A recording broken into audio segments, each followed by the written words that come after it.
ಶಿವಾಜಿ ಮಹಾರಾಜರು 1666ರ ಮೇ 12ರಂದು ಆಗ್ರಾದಲ್ಲಿ ಔರಂಗಜೇಬನನ್ನು ಭೇಟಿಯಾದರು. ಪುರಂದರ ಒಪ್ಪಂದದ ನಂತರ ಶಿವಾಜಿ ತನ್ನ ಮಗ ಸಂಭಾಜಿ ರಾಜೆಯೊಂದಿಗೆ 1666ರ ಮೇ 11ರಂದು ಆಗ್ರಾವನ್ನು ತಲುಪಿದರು. ಜೀಜಾಬಾಯಿ ಮತ್ತು ಶಹಾಜಿ ರಾಜೆ ಭೋಸಲೆಯವರ ಮಗ ಶಿವಾಜಿ ರಾಜೆ ಭೋಸಲೆ ಮೊಘಲ್ ಆಕ್ರಮಣಕಾರ ಔರಂಗಜೇಬ್ ತನ್ನ ವೈಭವದ ಉತ್ತುಂಗದಲ್ಲಿದ್ದ ಸಮಯದಲ್ಲಿ ಅವನ ವಿರುದ್ಧ ಪ್ರಚಂಡ ಅಭಿಯಾನವನ್ನು ಪ್ರಾರಂಭಿಸಿದ್ದರು. ಶಿವಾಜಿ ಕೊನೆಯವರೆಗೂ ಔರಂಗಜೇಬನಿಗೆ ನೆಮ್ಮದಿ ಇಲ್ಲದಂತೆ ಮಾಡಿದ್ದರು.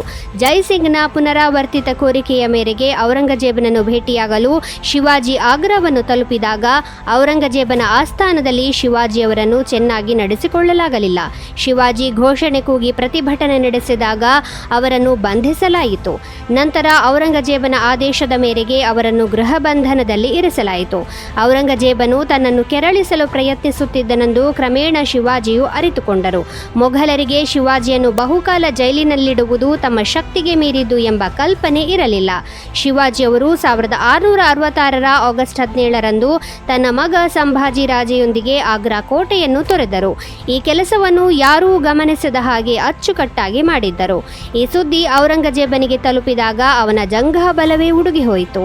ಶಿವಾಜಿಯವರನ್ನು ಹುಡುಕಲು ಅವನು ತನ್ನ ಸೈನಿಕರನ್ನು ಎಲ್ಲಾ ದಿಕ್ಕಿಗೆ ಕಳುಹಿಸಿದನು. ಆದರೆ ಎಲ್ಲರೂ ಬರಿಗೈಯಲ್ಲಿ ಹಿಂದಿರುಗಿದರು. ಶಿವಾಜಿಯು ಆಗ್ರಾದಿಂದ ಪಲಾಯನ ಮಾಡಿದ ನಂತರ ಸೂರತ್ನ ಮೇಲಿನ ಅವರ 2ನೇ ದಾಳಿ ಮತ್ತು 23 ಕೋಟೆಗಳನ್ನು ಪುನಃ ವಶಪಡಿಸಿಕೊಂಡ ನಂತರ ಔರಂಗಜೇಬನಿಗೆ ದಕ್ಷಿಣಕ್ಕೆ ದಂಡೆತ್ತಿ ಹೋಗುವುದನ್ನು ಬಿಟ್ಟು ಬೇರೆ ದಾರಿಯೇ ಇರಲಿಲ್ಲ. ಅದೇ ಸಮಯದಲ್ಲಿ 1674ರಲ್ಲಿ ಶಿವಾಜಿ ಸ್ವತಂತ್ರ ರಾಜ್ಯದ ರಾಜ ಎಂದು ಘೋಷಿಸಿಕೊಂಡರು. ಜೋಧಪುರ ನಗರವನ್ನು ರಾಜೀವ್ ಜೋಧಾ ಅವರು 1459ರ ಮೇ 12ರಂದು ಸ್ಥಾಪಿಸಿದರು. ರಾಜಸ್ಥಾನದ 2ನೇ ದೊಡ್ಡ ನಗರವಾದ ಜೋಧಪುರವನ್ನು ಸನ್ ಸಿಟಿ ಮತ್ತು ಬ್ಲೂ ಸಿಟಿ ಎಂದು ಕರೆಯಲಾಗುತ್ತದೆ. ಜೋಧಪುರವು ಐತಿಹಾಸಿಕ ರಾಜಪ್ರಭುತ್ವದ ರಾಜಧಾನಿಯಾಗಿತ್ತು. ಜೋಧಪುರವು ಥಾರ್ ಮರುಭೂಮಿಯ ಮಧ್ಯದಲ್ಲಿರುವ ತನ್ನ ಭವ್ಯವಾದ ಅರಮನೆಗಳು, ಕೋಟೆಗಳು ಮತ್ತು ಇತರ ಪ್ರವಾಸಿ ಸ್ಥಳಗಳಿಗೆ ಪ್ರಪಂಚದಾದ್ಯಂತ ಪ್ರಸಿದ್ಧವಾಗಿದೆ. ವಾಸ್ತುಶಿಲ್ಪದಲ್ಲಿ ಆಸಕ್ತಿ ಹೊಂದಿರುವವರಿಗೆ ಜೋಧಪುರ ಅಮೂಲ್ಯವಾದ ಪರಂಪರೆಯಾಗಿದೆ. ಅದೇ ಸಮಯದಲ್ಲಿ ಜೋಧಪುರದ ಕರಕುಶಲ ಉದ್ಯಮವು ದೇಶದ ಆರ್ಥಿಕತೆಗೆ ಸಾಕಷ್ಟು ಕೊಡುಗೆ ನೀಡುತ್ತಿದೆ. ಡೆಸ್ಟಿನೇಷನ್ ವೆಡ್ಡಿಂಗ್ಗಳಿಗೆ ಜೋಧಪುರ ಉತ್ತಮ ಸ್ಥಳವಾಗಿದೆ. ಜೋಧಪುರವನ್ನು ರಾಜಸ್ಥಾನದ ನ್ಯಾಯಾಂಗ ರಾಜಧಾನಿ ಎಂದು ಕರೆಯಲಾಗುತ್ತದೆ, ಯಾಕೆಂದರೆ ರಾಜಸ್ಥಾನದ ಹೈಕೋರ್ಟ್ ಜೋಧಪುರದಲ್ಲಿದೆ. ಇಡೀ ಜಗತ್ತಿನೊಂದಿಗೆ ಸಂಪರ್ಕ ಸಾಧಿಸಲು ಇಲ್ಲಿ ಅಂತಾರಾಷ್ಟ್ರೀಯ ವಿಮಾನ ನಿಲ್ದಾಣವೂ ಇದೆ. ಹವಾಮಾನ ಇಲಾಖೆ, ನಾರ್ಕೋಟಿಕ್ ಇಲಾಖೆ, ಕಸ್ಟಮ್ಸ್, ಜವಳಿ ಸಚಿವಾಲಯದಂತಹ ಇಡೀ ರಾಜಸ್ಥಾನದ ಪ್ರಸಿದ್ಧ ಇಲಾಖೆಗಳು ಇಲ್ಲಿವೆ. 1965ರ ಮೇ 12ರಂದು ಆಗಿನ ಸೋವಿಯತ್ ಒಕ್ಕೂಟದ ಬಾಹ್ಯಾಕಾಶ ನೌಕೆ ಲೂನಾ 5 ಚಂದ್ರನ ಮೇಲೆ ಇಳಿಯುವ ಮೊದಲು ಕ್ರ್ಯಾಶ್ ಆಯಿತು. ಸೋವಿಯತ್ ಒಕ್ಕೂಟವು 1959ರಲ್ಲಿ ಚಂದ್ರನ ಬಗ್ಗೆ ಮಾಹಿತಿಯನ್ನು ಸಂಗ್ರಹಿಸಲು ತನ್ನ ಲೂನಾ ಮಿಷನ್ ಅನ್ನು ಪ್ರಾರಂಭಿಸಿತು. ಈ ಮಿಷನ್ 1976ರವರೆಗೆ ಮುಂದುವರೆಯಿತು. ಈ ಅವಧಿಯಲ್ಲಿ ಒಟ್ಟು 24 ಬಾಹ್ಯಾಕಾಶ ನೌಕೆಗಳನ್ನು ಚಂದ್ರನಲ್ಲಿಗೆ ಕಳುಹಿಸಲಾಯಿತು. ಈ ಕಾರ್ಯಾಚರಣೆಯ ಮೊದಲ ಬಾಹ್ಯಾಕಾಶ ನೌಕೆ ಲೂನಾ 1 ಅನ್ನು 1959ರ ಜನವರಿ 2ರಂದು ಉಡಾವಣೆ ಮಾಡಲಾಯಿತು. 1965ರ ಮೇ 9ರಂದು ಈ ಕಾರ್ಯಾಚರಣೆಯ ಅಡಿಯಲ್ಲಿ ಲೂನಾ 5 ಅನ್ನು ಉಡಾವಣೆ ಮಾಡಲಾಯಿತು.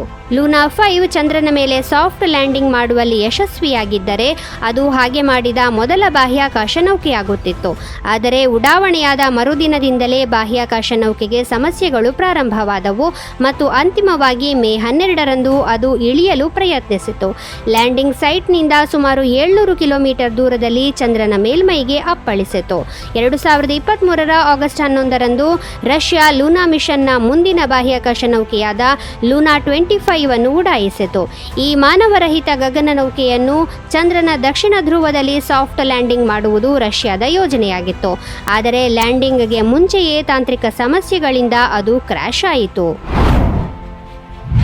ಲೇಡಿ ವಿತ್ ದಿ ಲ್ಯಾಂಪ್ ಎಂದು ಪ್ರಸಿದ್ಧರಾದ ಫ್ಲಾರೆನ್ಸ್ ನೈಟಿಂಗೇಲ್ 1820ರ ಮೇ 12ರಂದು ಇಟಲಿಯಲ್ಲಿ ಜನಿಸಿದರು. ಆಕೆಯ ಗೌರವಾರ್ಥವಾಗಿ ಮೇ 12ರಂದು ಅಂತಾರಾಷ್ಟ್ರೀಯ ದಾದಿಯರ ದಿನವನ್ನು ಆಚರಿಸಲಾಗುತ್ತದೆ. ಉನ್ನತ ದರ್ಜೆಯ ಕುಟುಂಬದಲ್ಲಿ ಜನಿಸಿದ ಫ್ಲಾರೆನ್ಸ್ ನೈಟಿಂಗೇಲ್ ಅವರ ಕುಟುಂಬವು ಅವರು ನರ್ಸ್ ಆಗುವುದನ್ನು ಬಯಸಿರಲಿಲ್ಲ. ಆದರೆ ಫ್ಲಾರೆನ್ಸ್ ಅವರ ಒತ್ತಾಯಕ್ಕೆ ಮಣಿಯದೆ ಬೇರೆ ದಾರಿ ಇರಲಿಲ್ಲ. ನಂತರ ಅವರು ನರ್ಸಿಂಗ್ ತರಬೇತಿಗಾಗಿ ಜರ್ಮನಿಗೆ ಹೋಗಲು ಅನುಮತಿ ಪಡೆದರು. ಕ್ರಿಮಿಯನ್ ಯುದ್ಧದ ಸಮಯದಲ್ಲಿ ಅವರು ತುರ್ಕಿಯ ಮಿಲಿಟರಿ ಆಸ್ಪತ್ರೆಯಲ್ಲಿ ಸೈನಿಕರಿಗೆ ಸೇವೆ ಸಲ್ಲಿಸಿದರು. ಫ್ಲಾರೆನ್ಸ್ ತನ್ನ ಕೈಯಲ್ಲಿ ಲ್ಯಾಂಟರ್ನ್ ಹಿಡಿದುಕೊಂಡು ರಾತ್ರಿಯಲ್ಲಿ ರೋಗಿಗಳನ್ನು ಭೇಟಿ ಮಾಡುತ್ತಿದ್ದರು. ಅದಕ್ಕಾಗಿಯೇ ಸೈನಿಕರು ಅವರನ್ನು ಲೇಡಿ ವಿತ್ ದಿ ಲ್ಯಾಂಪ್ ಎಂದು ಕರೆಯಲು ಪ್ರಾರಂಭಿಸಿದರು. ಇಂದಿಗೂ ಇಡೀ ಜಗತ್ತು ಅವರನ್ನು ಈ ಹೆಸರಿನಿಂದಲೇ ತಿಳಿದಿದೆ. 1856ರಲ್ಲಿ ಯುದ್ಧದ ನಂತರ ಅವರು ಹಿಂದಿರುಗುವ ಹೊತ್ತಿಗೆ ಅವರ ಹೆಸರು ಸಾಕಷ್ಟು ಪ್ರಸಿದ್ಧವಾಗಿತ್ತು. ಸ್ವತಃ ರಾಣಿ ವಿಕ್ಟೋರಿಯಾ ಕೂಡ ಅವರಿಗೆ ಪತ್ರ ಬರೆಯುವ ಮೂಲಕ ಧನ್ಯವಾದ ತಿಳಿಸಿದ್ದರು. 1899ರ ಮೇ 12ರಂದು ಯೋಗದ ಪ್ರಥಮ ಮಹಿಳೆ ಎಂದು ಕರೆಯಲ್ಪಡುವ ಇಂದ್ರದೇವಿಯವರು ಲಾಟ್ವಿಯಾದ ರಾಜಧಾನಿ ರಿಗಾದಲ್ಲಿ ಜನಿಸಿದರು. ಅವರ ನಿಜವಾದ ಹೆಸರು ಯುಜೀನ್ ಪೀಟರ್ಸನ್. ಅವರನ್ನು ವಿಶ್ವದ ಮೊದಲ ವಿದೇಶಿ ಯೋಗ ಗುರು ಎಂದು ಪರಿಗಣಿಸಲಾಗಿದೆ. ಅವರು ತನ್ನ 15ನೇ ವಯಸ್ಸಿನಲ್ಲಿ ಯೋಗದ ಬಗೆಗಿನ ಒಂದು ಪುಸ್ತಕವನ್ನು ಓದಿ ಭಾರತಕ್ಕೆ ಬರಲು ನಿರ್ಧರಿಸಿದರು ಮತ್ತು ರಷ್ಯಾವನ್ನು ತೊರೆದು 1927ರಲ್ಲಿ ಭಾರತಕ್ಕೆ ಬಂದರು. ಭಾರತಕ್ಕೆ ಬಂದ ನಂತರ ಅವರು ತನ್ನ ಹೆಸರನ್ನು ಇಂದ್ರದೇವಿ ಎಂದು ಬದಲಾಯಿಸಿಕೊಂಡರು ಮತ್ತು ಪ್ರಸಿದ್ಧ ಯೋಗ ಗುರು ಕೃಷ್ಣಮಾಚಾರ್ಯರ ಶಿಷ್ಯೆಯಾದರು. ಪ್ರಪಂಚದ ಹಲವು ದೇಶಗಳಲ್ಲಿ ಯೋಗ ಕಲಿಸಿದರು. ಇಂದ್ರದೇವಿಯವರ ಯೋಗಾಸಕ್ತಿ ನೋಡಿ 1987ರಲ್ಲಿ ಅಂತಾರಾಷ್ಟ್ರೀಯ ಯೋಗ ಒಕ್ಕೂಟದ ಅಧ್ಯಕ್ಷರನ್ನಾಗಿ ಮಾಡಲಾಯಿತು. ಅವರು 2002ರಲ್ಲಿ ಕೊನೆಯುಸಿರೆಳೆದರು.